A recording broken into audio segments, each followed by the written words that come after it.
ሰላም ከመይቀኒኩም ደሃንዶለኩም ሽሜራ ሄሊ ይባሃል ሎም ማልቲ ብዛዕባ ስኪን ኬር ኢና ክንዘራረብ ሓሲበ መጽየደለኩም ጽንሂለ ስኪን ኬር ኣና ብገዛ ከመይ ጌረ ከም ዝገብር ከርእየኩም ክፍትነይ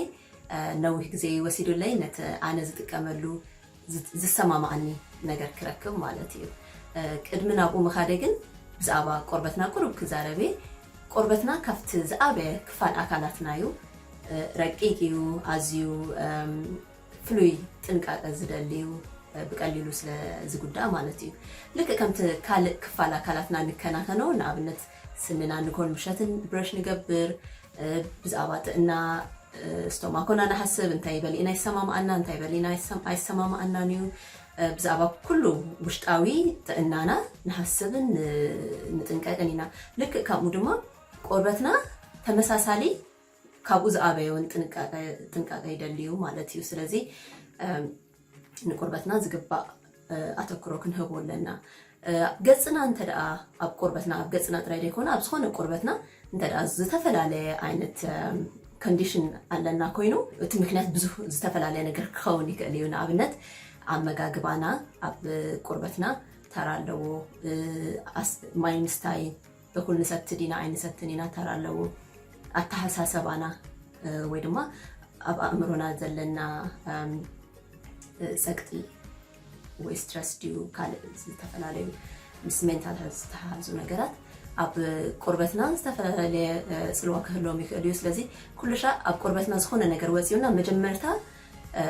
ነቲ ቀንዲ ምክንያት ኣብ ቆርበትና ከምኡ ክኸውን ዝከኣለሉ ምክንያት ኢና ክነለልዮ ዘለና እኩል ማይ ዲና ዘይንሰቲ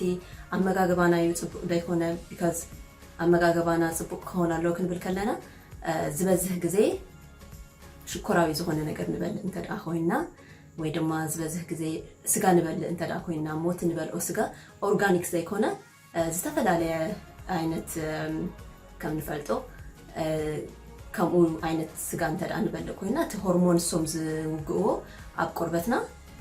ፀገም ከምጽእ ይኽእል እዩ ካልእ ድማ ኣተሓሳስባና ክብል ከለሁ ዝተፈላለየ ናይ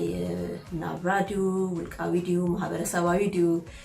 ዘለና ኩነታት ኣብ ኣእምሮና ዝፈጥሮ ፀቅጢ ኣብ ቆርበትና ኣብ ጥዕናና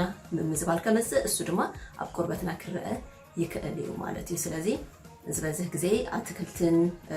ፍሩታታት ምብላዕ ጽቡቕ እዩ ብተፈጥሮ ስለ ንረክቦም ማለት እዩ ካብኡ ብተወሳኺ ድማ እኩል ማይ ምስታይ ኣገዳሲ እዩ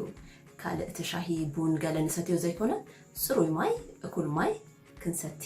ክንክእል ኣለና ፊልተርድ ዝኾነ ንክስተ ብቁዕ ዝኾነ ማይ ከምኡ ጌርና ቆርበትና ብውሽጢ ክንከናከኖ ኣለና ቀንዲ ንቆርበትና ደጸብቆን ለውጢ ከምጽኣሉ ዝክእልን ንሱ እዩ ስለዚ ኣብ ቆርበትና ዝኾነ ፀገም ክንርኢ ከለና መጀመርታ ኣቃልቦና ክንህቦ ዝግባአና ኣብ ኣመጋገባና ኣብ ንሰትዮ ነገራት እኩል ማይ ንሰትለና የለና ሰላም ኣእምሮና ከመይ ኣሎ እዚአን ኣሰስ ክንገብረን ክንክእል ኣለና ካብኡ ብተወሳኺ ድማ ብደገ ክንገብሮ ዝግባአና ክንክን ኣሎ ንሱ ኣነ እንታይ ከም ዝገብር ኣብ ገዛ ከርእየኩም ኣነ ነዚ ሕጂ ዝጥቀመለን ፕሮዳክትስ ቅድሚ ምርካበይ ብዙሕ ዓይነት ፕሮዳክትስ ፈቲነይ ብሓፈሽኡ ናቹራል ፕሮዳክትስ እየ ዝፈቱ ጥንቅቅተይ እንታይ ዓይነት ነገር ኣብ ገፀይና ዝኾነ ኣብ ገዛ ንጥቀመሉ ብሓፈሻ ከም ንገብር ግን ብዙሕ ዓይነት ዝተፈላለየ ፕሮዳክት ኣሎ ብፍላይ ነዞም ኣብ ደገ ንነብር ዘለና ሰባት ብዙሕ ነገር ስለ ዘሎ እንታይ ድሰማማዓና እንታይ ደይሰማማዓና እንታይ ምስ ቆርበትና ዝኸይድ ምልላዩ ኣዝዩ ኣገዳሲ እዩ ዝረኸብናዮ ኩሉ እንተድኣ ንጥቀም ኮይና ኣብ ቆርበትና ፀገም ከምጽኣልና ይክእል እዩ ብሓፈሽኡ ብናቹራሊ ዝርከቡ ነገራት ክንጥቀም ጽቡቕ ንኩሉ ንዝኾነ ነገር ማለት እዩ ወላ ኣብ ገዛ ንጥቀመሎም ነገራት ብተፈጥሮ ዝርከቡ ዳሕራይ ከዓ እንተድኣ ተጠቂምና ምስ ወዳና እንተድኣ ንግሆፎ ኮይና ድማ ንከባቢ ዘይበላሹ ክኸውን ከሎ ጽቡቕ እዩ ኣብ ቆርበትና ከምኡ ስለዚ ኣነ ካብ ፕላንት ቤዝድ ዝኾነ ፕሮዳክት እየ ዝጥቀም ኣዝዩ ጠቃሚ ኮይኑ ድማ ረኺበዮ ኣለኹ ንኣይ ንኣኻትኩም ድማ ንኩሉ ንኣወዳትን ንኣዋልድን ዝኸውን እዩ ከመይ ጌርና ክንጥቀመሉ ከም ንክእል ስኢበ ከርእየኩም ምሳይ ጽንሖ ኣነ ዝጥቀመለን ፕሮዳክት እዚአን ምስ ሄርባል ላይፍ ዝበሃል ካምፓኒ ዘምርተንን እዚ መሕፀቢ እዩ ብጀንካ እቲ መሕፀቢ ዝተፈላለዩ ዓይነት መሕፀቢ ክልተ ዓይነት መሕፀቢ ኣለዎ ከከምቲ ቆርበትና ኣብ ግዜ ሙቐትን ኣብ ግዜ ቁሪን ይፈላለዩ ባህሪኡ ስለዚ ሓደ በዚ በኣሊቨራ ድስራሕ ኣብ ግዜ ክረምቲ ጽቡቕ እዩ ቆርበትና ኣብ ግዜ ሳምር ኣብ ዝኾነሉ ሙቀት ኣብ ዝኾነሉ ግዜ ድማ እዚ ፖሊሽንግ ሲትረስ ክሊንሰር ዝብል ንሳምር ኢትስ ሪኮመንድድ ግን ንሕና ከዓ ክትጥቀመሉ ከለኻ you'll know ዓይናይ ሙኣሲ ሰማማካ ከም ዘሎ ብሓፈሽኡ ግን ከምኡና ንጥቀመሉ ስክራብ ኣለዎ ንቆርበትና ንመፅረይ ካልእ clay mask ኣለዎ I hope you can see it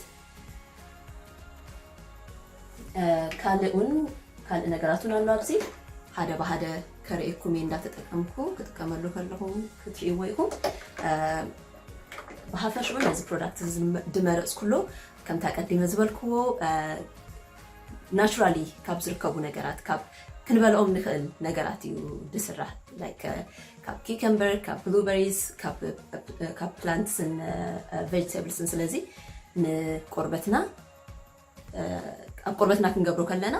ኣያስጋአናን እዩ ማለት እዩ ነዚ ክንገብር ከለና ኣብ መጀመርታ ግዜ ሓደ ካብ ኣብ ውሽጡ ዘለው ቫይታሚንስ ቦታኒካልስ ገለ ዝተፈላለየ ነገራት ኣለው ንቆርበትና ጽቡቕ ክጸንህ ከይበላሾ ቅድሚ ቀልጢፉ ከይኣርግ ከይነቅጽ ገለ ዝገብር ኩሉ ብተፈጥሮ ዝተሰርሐዩ ሓደ ካብቲ ኣብዚ ውሽጢ ንረክቦም ነገራት ድማ ቫይታሚን D3 እዩ እቲ ቫይታሚን D3 ኣብቲ መጀመርታ ንገብረሉ ከሎ ዝኾነ ኣክቲቬሽን ክስማዓኩም ይክእሉ ኣብ ገጽኩም ፀገም የምጻልኩም ስለ ዘሎ ኣይኮነን ከምኡ ክኸውን ዘለዎ ማለት እዩ ብተወሳኺ ብጀካ እቲ ቫይታሚን D3 ኣብዚ ፕሮዳክት እዚ እንታይ ኣሎ ዝተፈላለዩ ቦታኒካልስ ኣለው ቫይታሚን A ኣለው ቫይታሚን C ኣለው ቫይታሚን E ኣለው ብተወሳኺ እዞም ቫይታሚንስ እዚ እንታይ እዩ ስርሐን አንታይ ኦክሲዳንትስ እየን አንታይ ኦክሲዳንትስ ማለት ዝኾነ ብሰንኪ ፍሪ ራዲካል ሴል ኣብ ቆርበትና ዝመጽእ ቀልጢፉ ናይ ምዕራግ ድዩ ናይ ካልእ ዝተመሳሰለ ፀገም ኣብ ገጽና ኣብ ቆርበትና ከይህሉ ቀልጢፉ ኣብ ዘይግዚኡ ከይኣርግ ይሕግዘና ማለት እዩ ካልእ ከምቲ ዝበልክዎ እቲ ሓደ ኣብ ግዜ ቁሪ ንጥቀመሉ ኣሊቨራ እዩ ኣሊቨራ ድማ ከምቲ ኣሊቨራ ኣለዎ ማለት እዩ you can see it's aloe cleanser እሱ ድማ it's known soothing hydrate ናይ ምግባር ቆርበትና ከይነቅጽ ዘክእልን ሱዝ ናይ ምግባርን ባህሪ ዘለዎ እዩ that's the advantage ብተወሳኺ ኩሉ ሎም ኣርቲ ዘርእየኩም products ሰልፌት ዝበሃል የብሉን ድበዝህ ኣብ ደገ ንጥቀመሎም ኣብ ፀጉርና ድዩ ኣብ ገጽና ድዩ ሰልፌት ኣለዎም እዚ ኩለን ሰልፌት ፍሪ ፕሮዳክት ድበዝህ ግዜ ኣብ ዝተፈላለዩ ናይ ስነ ጽባቐ ፕሮዳክት ዝውሰኻሎ ምእንቲ እቲ ፕሮዳክት ካብ ኣብ ፀጉርና ኣብ ንገብሮ እንተድኣ ኮይኑ ወይ ኣብ ገጽና ንገብሮ ቀልጢፉ ካብ ከያልግስ ክጸንህ ስለዚ ጾታ ኣብ ዘይገድስ ድማ ኩሉ ሰብ ክጥቀመሉ ዝክእል እዩ ስለዚ ንህና ኣብ ገዛ ነዚና ንጥቀም ማለት እዩ ብተወሳኺ ዘን ፕሮዳክትስ እዚኣተን ኩሎም ብናይ ክኢላ ቆርበት ሓካይም ቆርበት ተመርሚሮም ንቆርበት ከም ድሰማማዕ ዝተረጋገፀ እዩ ማለት እዩ ብተወሳኺ ኣብ ዳህራይ ከርእየኩም ኣብ ከባቢ ዓይንና ዝግበሩ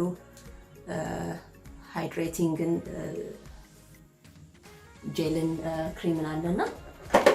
እሱን ብናይ ክኢላታት ዓይኒ ተጸኒኦም ተመርሚሮም ጽቡቕ ከም ዝኾነ ንጥዕና ዓይንና ከባቢ ዓይንና ጽቡቕ ከም ዝኾነ ዝተረጋገፀ እዩ ስለዚ ብሕክምና ብክኢላ ሕክምና ዝተረጋገፀ እዩ በተን ተህዝቶን ኣብ ውሽጢ ዘሎ ድማ ምስ ብተፈጥሮ ካብ ዝርከቡ ነገራት ዝስራሕ እዩ ስለዚ ብዘይ ዝኾነ ስክፍታት ኣብ ገጽና ክንገብሮ ክንጥቀመሉ ንክእል ነገር እዩ ማለት እዩ እዞም ሎም መዓልቲ ዝጥቀመሎም ንገጽ ምክንኻን ዘክእሉና ትሽዓተ ዝተፈላልዩ ፕሮዳክትስ ኣለዉ ኣብዚ ቀሪበዮም ኣለሁ ቁጽሪ ኣለዎም ኦኬ ገሊኦም ተደጋጋሚዮም ንኣብነት ተደጋጋምቲዮም ንኣብነት ከምዚ ክብለኩም ዝጸናሕኩ እዚ ክልቲኡ መሕጸቢዩ ስኪን ክሊንሰር ክልቲኡ ግን ቁጽሪ ሓደ ዝብል ቢካዝ ከምቲ ኣቀዲመ ዝበልክዎ ተሓደ ንሳመር ተሓደ ድማ ንግዜ